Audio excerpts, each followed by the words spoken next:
And let's take a moment to show you the NBA's best rebounding teams over the last 10 games. In the third position, the Wizards. Now, what a show of strength and rebounding we've seen recently. These guys playing extremely physically. And we're about a minute and a half here into the second half.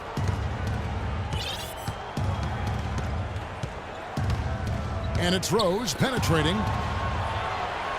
Here's Snell. Nene getting untied.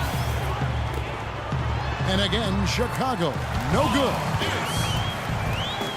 That's something they need to do more of. Get after it on the glass. Go get those boards. Any extra possessions that you can get, either through steals or rebounds, are so critical in this game. He's whistled for the 5-second back-to-the-basket violation. Now let's take a look at some of the numbers for Pau Gasol. This past month or so, he's really given the fans a lot to watch. Fourth in rebounding. He's in the top 10 in the league in blocked shots per game, so he's a real force in the paint defensively. And Steve, how about his rank in the rebounding department? I mean, the guy is physical, he's strong, and he relishes contact and banging around in there. Nene, a 6'11" Brazilian big man, strong and quick-footed with a nice touch. He's a quality two-way player. And for him, as it is the case with a lot of players, it's about health. You know, over the course of his 12-year career, he's missed almost a third of available games due to injury. Rasul Butler's checked in for the Wizards. Chicago also making some changes. Mirotic is checked in for Tony Snell. And it's Heinrich in for Derrick Rose.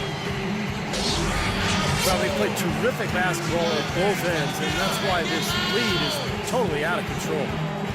Really been an almost flawless game for him, Steve. No doubt about it. Tony Snell's checked in for Chicago. Rose comes in for Kirk Heinrich. Let's check out the Eastern Conference standings now that we're in the new year.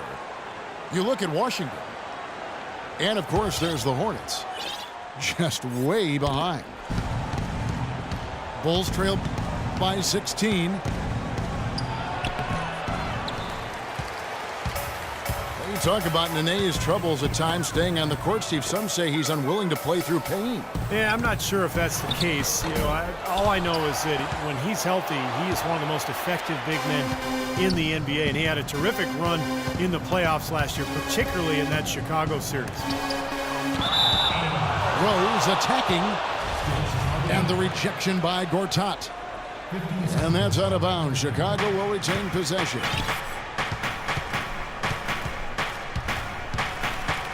Walligan throws.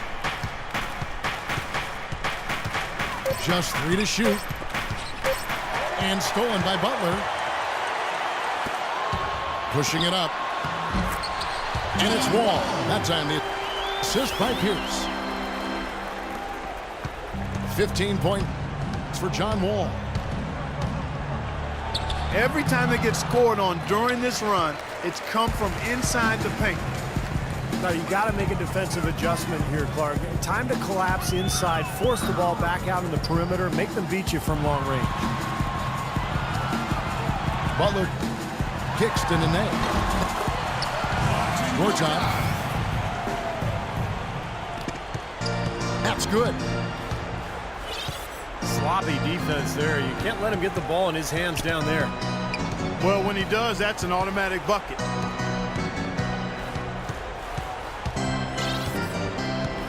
Outside Rose. Clock at 6. Off the mark, and the drop continues. But an 8-rebound advantage like the one they have now is always going to swing the score hard in that team's direction. And that's certainly been the case today. Their rebounding has made a huge difference. Boy, they've gone on this run, and ball movement has been a big key. Yeah, they have the defense on the run right now because every pass seems to have a purpose. They're getting great movement, great spacing, and they're really lining them up defensively. 2 points. And that is good. Derrick Rose. Rose has got 16 points. You know, something might have changed in the way they're defending him because he's really struggling. 1 for 7 this quarter. Here's with a wide open look. The shot is off. From 18 feet away. The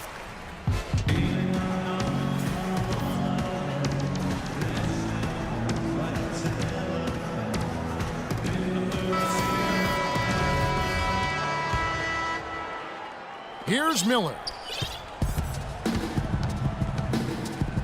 Our fourth quarter action underway, presented by Gatorade. All fueled up and ready to go. Let's reset the lineups. So for Chicago right now, they've got Taj Gibson. Brooks is out there with Heinrich. Then there's Mirotic. And it's Butler in the 3. Brooks dishes to Butler. Shot clock at 6. Fires from 14. Oh, and the dunk by Beal. That's the epitome of teamwork right there, Kevin, on the alley-oop. Clark, what about the finish? Bringing it down with some thunder. Yeah, lightning, too. But I'll tell you, the pass was even better. I mean, he put it on an absolute platter for him. Bulls foul. And he gets contact and the whistle on the shot. 2 shots coming up.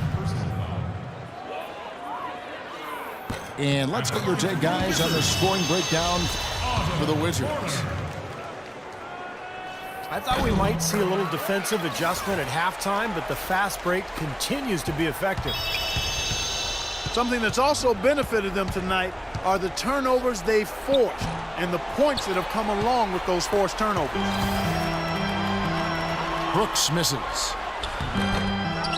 Physically, there's no doubt they've been the stronger team. That plus 10 rebound advantage tells you all you need to know.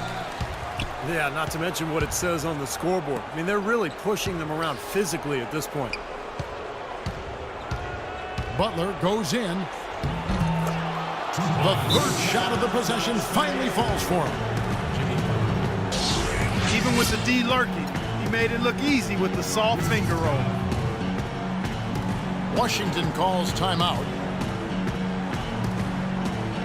Well, you know, as teams become more and more focused on getting good looks in close at the rim, the value of great defensive big men inside just continues to rise. I mean, it's tough to be a contender without a rim protector. Here's what Washington's going with right now. Gortat's checked in for Kevin Seraphin. Nene comes in for Chris Humphries. Pierce is checked in for Porter. And John Wall subbed in for Miller.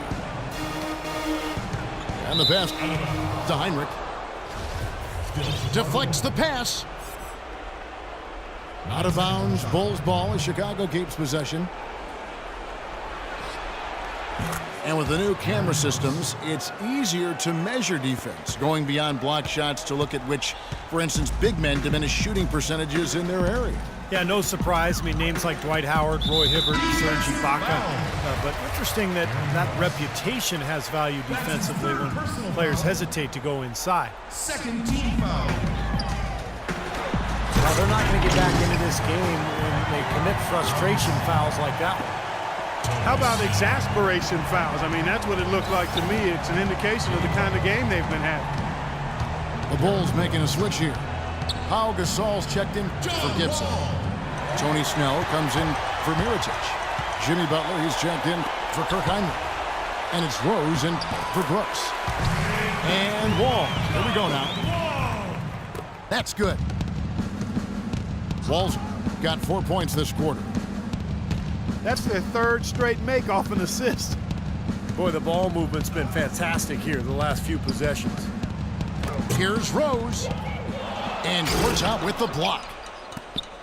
Gasol passes to Snell.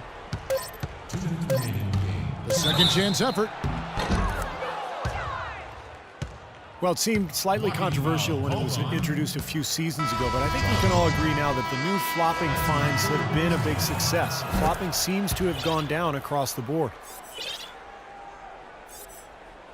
And a new group getting ready for the Wizards. Kevin Seraphin, he's checked in for Gortat. Humphries comes in for Nene. Porter's checked in for Paul Pierce. And Miller's subbed in for Bradley Beal.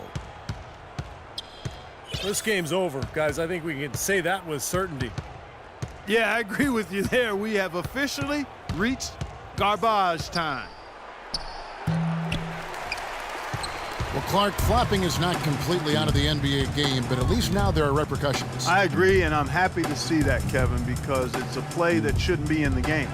And now that guys are fined for it and have been quite heavily fined for it, I think we're going to eventually see it become less and less a part of the game, which is the way it should be. Here's Wall. 11 feet away. Another one falls for Washington. And one team is just completely outclassing the other tonight. Spirited performance, and it really ignited what is turning out to be a monster win here for the Wizards. Agreed, Steve, and as one-sided as it gets today. You know, Clark, there were some dominant moments in about every facet of this game for that team. You're right, Kevin. It's hard to think of anything that didn't go right for them. I mean, game planning by the coaches, execution by the players, everything was spot on. And so taking a look at their season record, this will be win number 31 on the year. Beyond the actual result of this game, I think fans are going to look back and see this was just a monstrous performance for John Wall. He was extremely efficient offensively, getting looks, knocking down big shots all game long. And so Butler nails both of them. There's 38 seconds left in the game. Wizards have gotten it done so far from the field here in the fourth, going 6 for 7. Pierce kicks to Nene. Paul Pierce. Whoops, they pick off the pass. And the foul on Paul Pierce. That's his first foul of the game, and the bonus will go to the free throw line. Taking 2 shots. That free throw missing.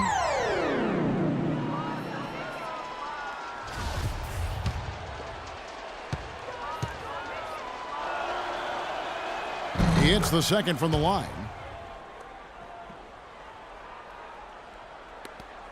26 seconds left here in the fourth quarter. Clark, and they can just let the clock run out here. No argument with that W. Back to Wall. Here's Beal. Rebound by Butler.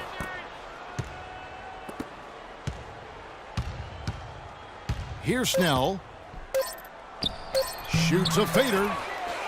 No good. And I think the work on the boards has been a big key for their success in this game, guys. Yeah, I couldn't agree with you more. I mean, it's been total control on the boards for them. And so it's Washington easily grabbing this one. Some days, Clark, everything goes right for a team, and they just had one of those games. Yeah, it certainly was. I mean, these guys played a great all-around basketball game here.